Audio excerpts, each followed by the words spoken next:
up here and introduce this next segment, which is our CEO Spotlight segment, of folks who have been there and done it.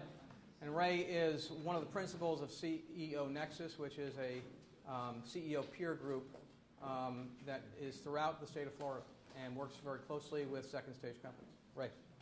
We lose the video up here, the PowerPoint.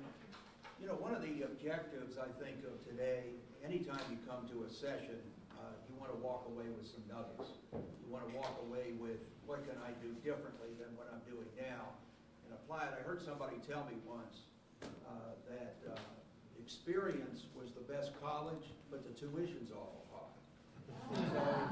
So the value, I think, of the CEOs that we're going to have present to you next is that they have been there, done that. So you can value what they have done and apply it without maybe having to experience it yourself.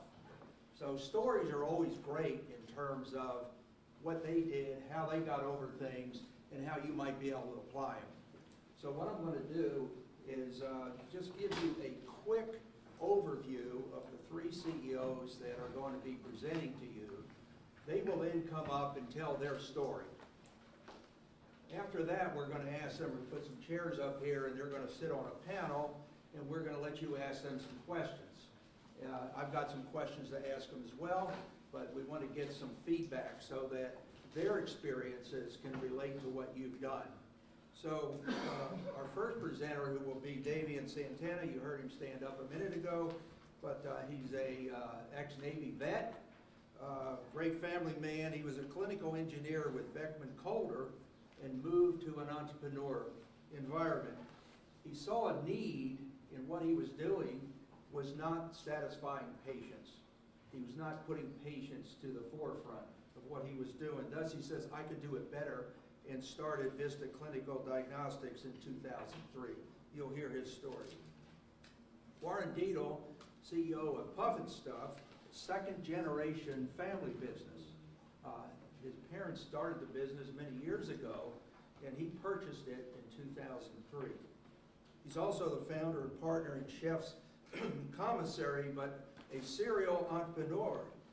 Actually started out with a car detailing business early in his life, worked for Disney for a number of years, and then got involved into, when he purchased Puffin Stuff in 2003, and you'll hear a great story there. Bob Levy, who stood up and said he's retired, which he may be, right? But I don't think he ever retired. But Bob has been a serial entrepreneur throughout his entire life with a myriad of different businesses. He's an Army veteran too. He's an accountant and an engineer. 10 years with Honeywell, past president of the Seminole County Rotary, and again a serial entrepreneur and happily married for 46 years. So to start with, Davian, I'm going to introduce you to come up and tell your story.